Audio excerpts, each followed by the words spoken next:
Rivaldi, Rizka, Sanjaya, Cecil, Sandy, Syafana, Tika, Yulia, Jailani, Zafran, Zaskia.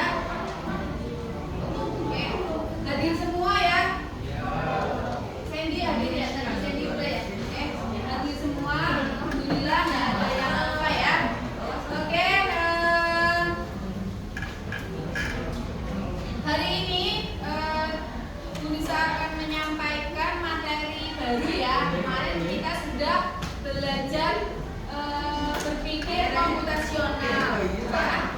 Oke, Bu Nisa tanya dulu nih. Anak-anak tahu Raffi Ahmad nggak? Tahu. Siapa dia? Artis, selebgram, terus pengusaha. Yang paling sering kamu lihat Raffi itu di mana? Di TikTok. Berarti dia TikToker. Di mana? Di mana lagi selain TikToker? YouTuber ya. Ya, betul sekali. Oke, hari ini kita akan belajar tentang konten digital, produksi konten digital. Tujuan pembelajaran hari ini adalah peserta didik mampu memproduksi konten digital berupa audio, bisa berupa audio, bisa video, slide, dan infografis. Ya, hari ini kita akan memproduksi konten digital yang akan kita buat. Ya, selanjutnya Bu Nisa nanti untuk penilaian hari ini Bu Nisa seperti biasa menggunakan penilaian sumatif dan formatif. Coba Bu Nisa tanya, apa sih manfaat kita belajar produksi konten itu apa? Manfaatnya apa kira-kira? Ada yang tahu? Ada yang tahu manfaat kita belajar produksi konten digital? Tahu nggak? Ayo, David. Manfaatnya kira-kira apa? Satu aja, sebutkan. Manfaat kita membuat produk digital. Menghasilkan uang, ya. Salah satunya yang dominan itu ya. Jadi terkenal misalnya ya kan, selebgram itu kan terkenal ya. Nanti di endorse ya, di endorse menghasilkan uang. Cakep banget. Oke, selanjutnya bisa mau tanya lagi nih. Bagaimana sih cara kalian membuat konten digital yang menarik dan relevan untuk remaja di media sosial? Kira-kira ingin bagaimana cara membuat konten digital? Ketika kalian membuat konten digital, hal yang menarik dan relevan tentang remaja itu apa? Cara kalian membuatnya bagaimana?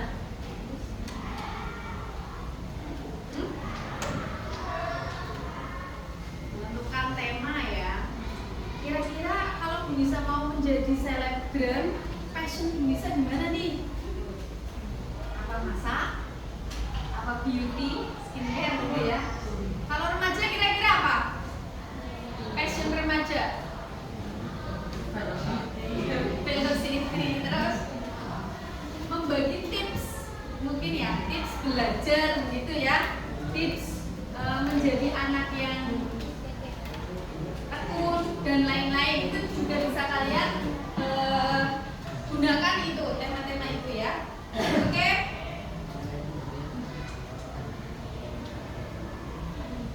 Sebelum Bu Nisa ke materi, silakan Bu Nisa ini sudah sesuai dengan kelompok yang minggu lalu ya. Kelompok 1 mana? 1, 2, oke, 3, 4, 5, sip ya. Sudah Bu Nisa bagi kelompok. Selanjutnya silakan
sering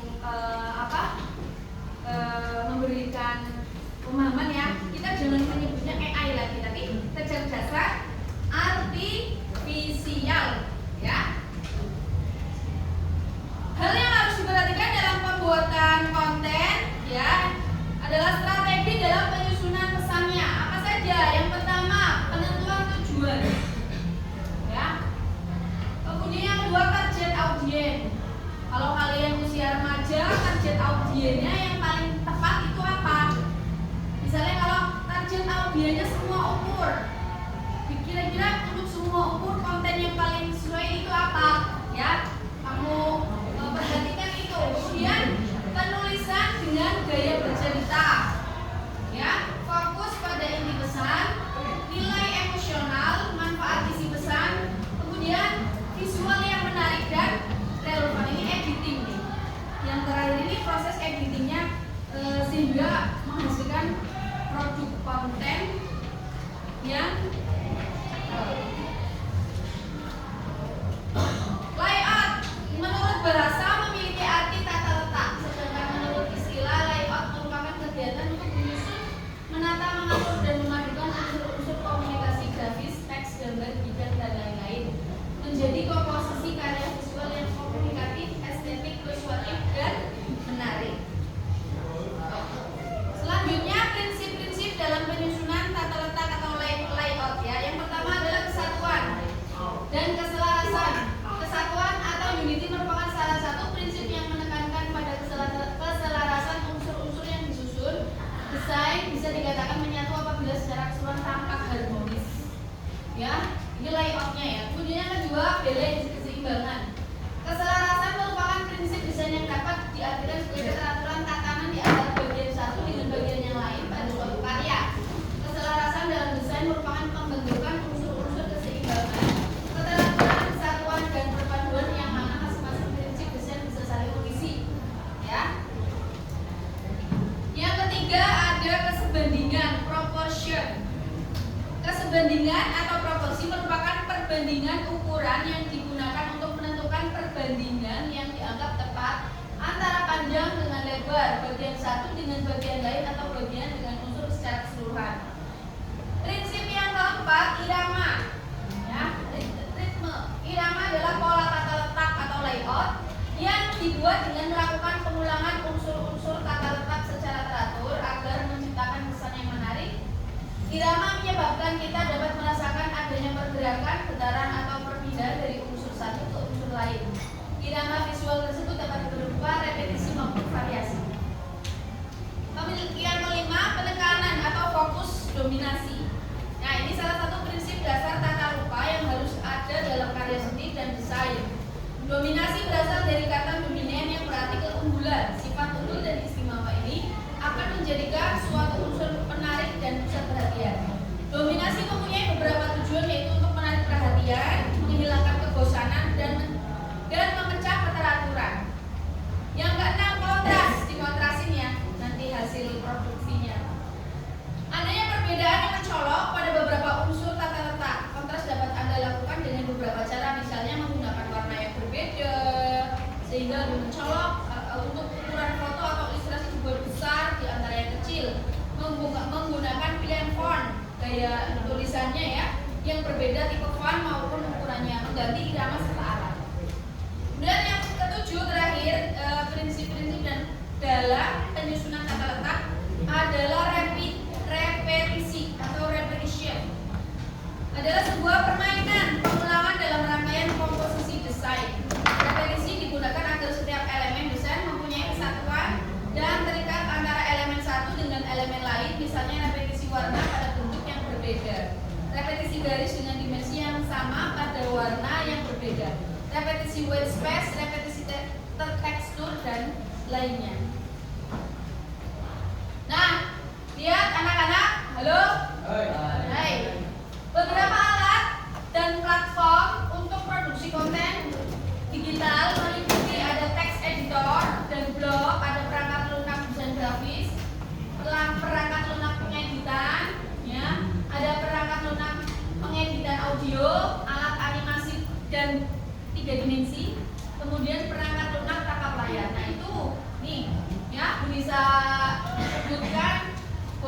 pakai WordPress, Medium atau Google Doc. Yang desain grafis bisa Adobe Photoshop, bisa Illustrator atau Canva. Ya, yang mudahnya yang biasa kita gunakan adalah Canva. Kemudian ada Adobe Premiere, ada Capcut, ya. Audacity, Adobe Audition atau GarageBand. Untuk alat animasinya ada Blender Maya atau After Effects. Ada perangkat lunak tangkap layarnya ada Snagit atau Screentel atau Screenpresso. Begitu. Ini alat dan platform untuk produksi konten digital. Oke, selanjutnya silahkan bisa beri itu ya, lembar peserta didik. Ya, silakan ya ke depan. Nanti kita bikin infografis ya, bukan berupa video tapi kita jenisnya teks ya. Infografis saja, silakan nanti dibuka di Canva ya. Dengan aktivitasnya adalah pembuatan konten digital. Tujuannya adalah peserta didik dapat memadukan literasi digital serta menciptakan konten digital berupa infografis ya, yang efisien dan sesuai dengan sasaran audiens dengan tema 7 kebiasaan anak hebat Indonesia ya.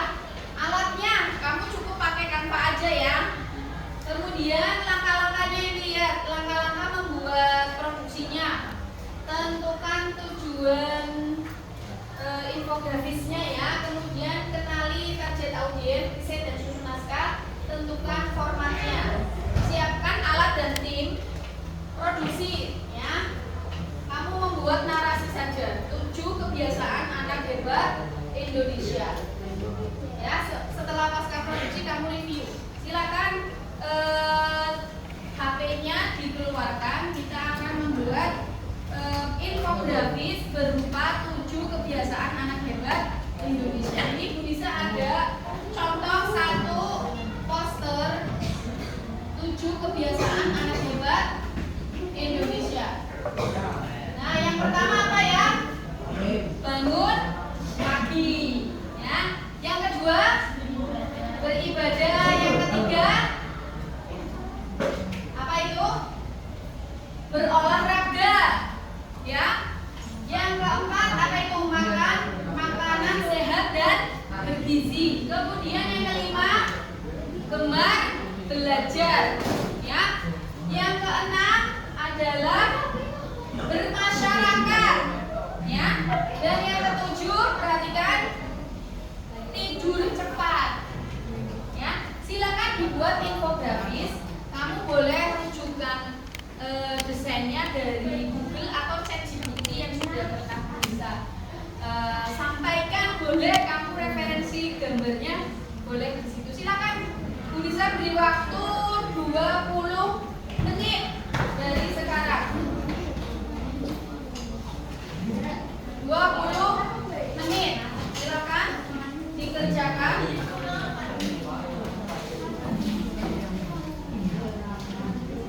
Setelah 20 menit nanti biasa kita akan spin presentasi langsung ya. Perwakilan 1 atau 2 kelompok atau 3 kalau waktunya nanti kita bisa memungkinkan, bisa kita bikin. Silakan coba lihat. Yang satu cari di kebiasaan. Kamu cari info. Nah, ini tuh udah ya. Sudah ada.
Iya, tapi dipindah ke Canva.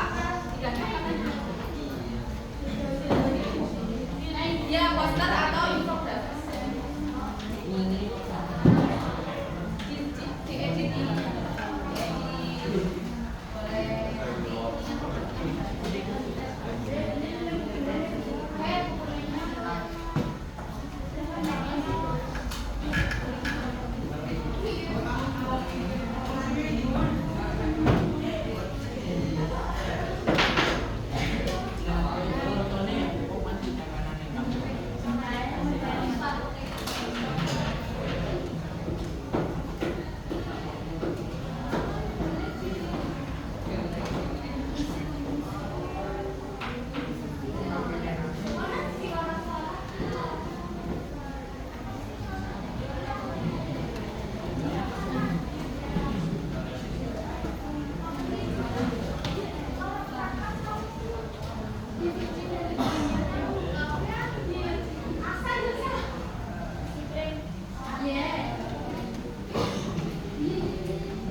Yang ini ya.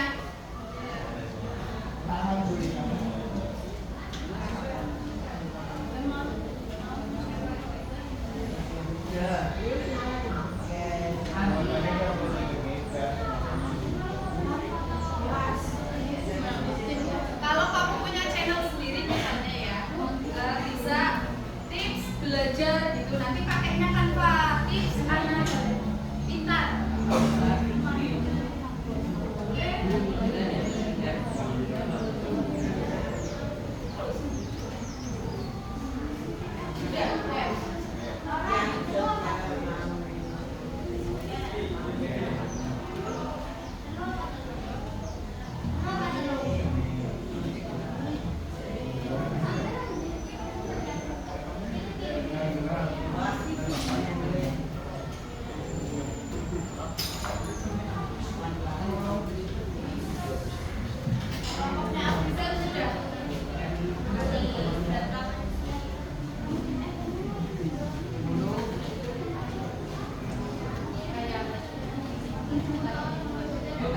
Nanti WA-nya ke sini ya, ke nomor ini ya.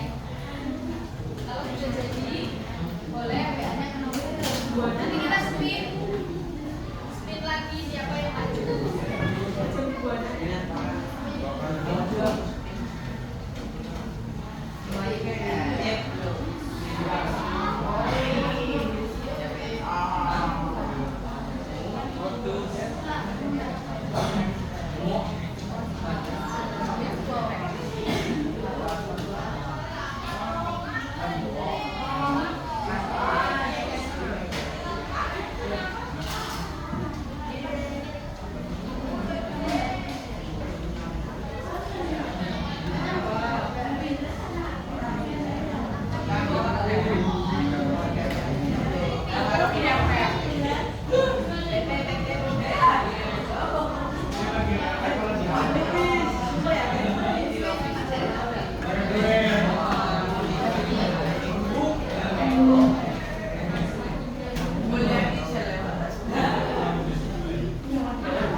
Selesai di angka 8. 10 menit lagi kita selesai, kemudian kita presentasi.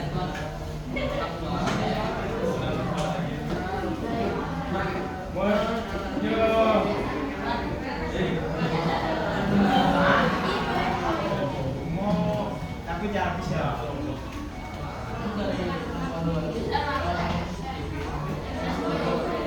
Senang ya, memang langsung ya.